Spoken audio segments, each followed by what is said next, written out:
Joe Biden unveiled the figures who will lead his foreign policy team. The U.S. president-elect picked his close aide Antony Blinken as Secretary of State and Jake Sullivan as National Security Advisor.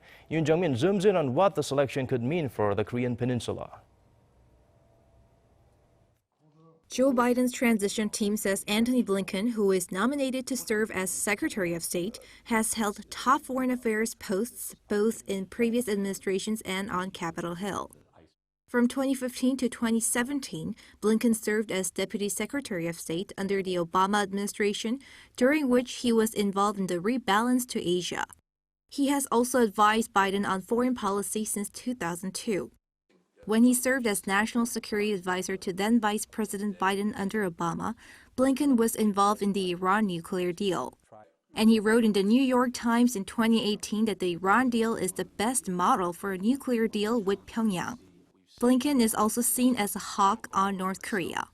Antony Blinken's approach in general is pretty much principled and based upon traditional way of U.S. foreign policies, which means that in dealing with North Korea, I think he will go back to sanctions as a basis to deal with North Korea. And I think based upon sanctions, trying to bring North Korea into a table. Biden has also picked his current senior policy advisor, Jake Sullivan, as National Security Advisor. The 43-year-old will be one of the youngest to take the post. He previously served as Deputy Chief of Staff to Secretary of State Hillary Clinton. During his years in government, Sullivan played a key role in the Iran deal and the Asia-Pacific rebalance strategy. Though he may be less hawkish than Blinken on North Korea, he is also likely to maintain principled diplomacy.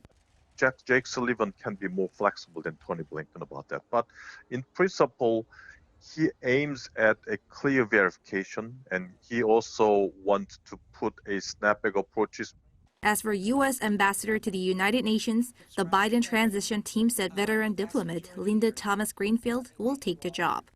Former State Secretary John Kerry is expected to serve as Special Presidential Envoy for Climate.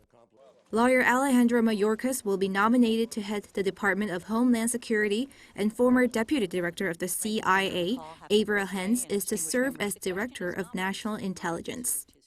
Meanwhile, former Federal Reserve Chair Janet Yellen has been chosen as Treasury Secretary, which should make her the first woman to lead the department. Yoon Jung-min, Arirang News.